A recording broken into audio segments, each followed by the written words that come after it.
राज्यात स्थानिक स्वराज्य संस्थांचे बिगुल वाजले असून म्हसवड नगर परिषदेची रणधुमाळी अंतिम टप्प्यात येऊन पोहोचली आहे। म्हसवडच्या भाजप विरोधकांनी श्री सिद्धनाथ नागरिक आघाडीच्या माध्यमातून भाजप उमेदवारांना शह देण्याचा प्रयत्न केला आहे। माजी विभागीय आयुक्त प्रभाकर देशमुख यांचे खंदे समर्थक मानले जाणारे संजय माने पाटील यांनीही नगरसेवक पदासाठी उडी घेतली आहे। त्यांनी राजकारणात एंट्री केल्याने युवक वर्गात आनंदाचे वातावरण आहे।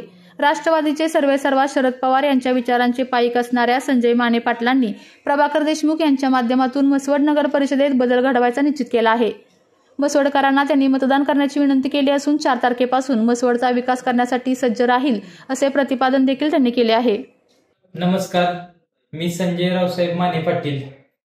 मला प्रभाकर देशमुख साहेबांच्या नेतृत्वाखाली मी म्हसवड नगरपालिकेची प्रभाग 8 मधून निवडणूक लढवत आहे।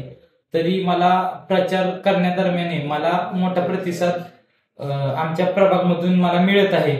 म्हसवडचा सर्वांगीण विकास करण्यासाठी सर्व जनतेचे बदलेचे वारे मला दिसत आहे। तरी म्हसवडमध्ये काही पाणी प्रश्न आहे, रस्ते गटर अनेक प्रश्न निर्माण झाले आहेत। तर मी हा रस्ते पाणी गटर सोडवण्यास हे काम मी पूर्ण करत जाईन आणि मला माझ्यासारख्या सर्वसामान्य कुटुंबातील युवकाला आदरणीय प्रभाकर देशमुख साहेबांनी नगरसेवक पदाची संधी दिली आहे। तरी सर्व मतदारांनी मला निवडून द्यावे व 4 डिसेंबर पासून मी म्हसवडचा विकास करण्यासाठी मी सज्ज राहील। धन्यवाद।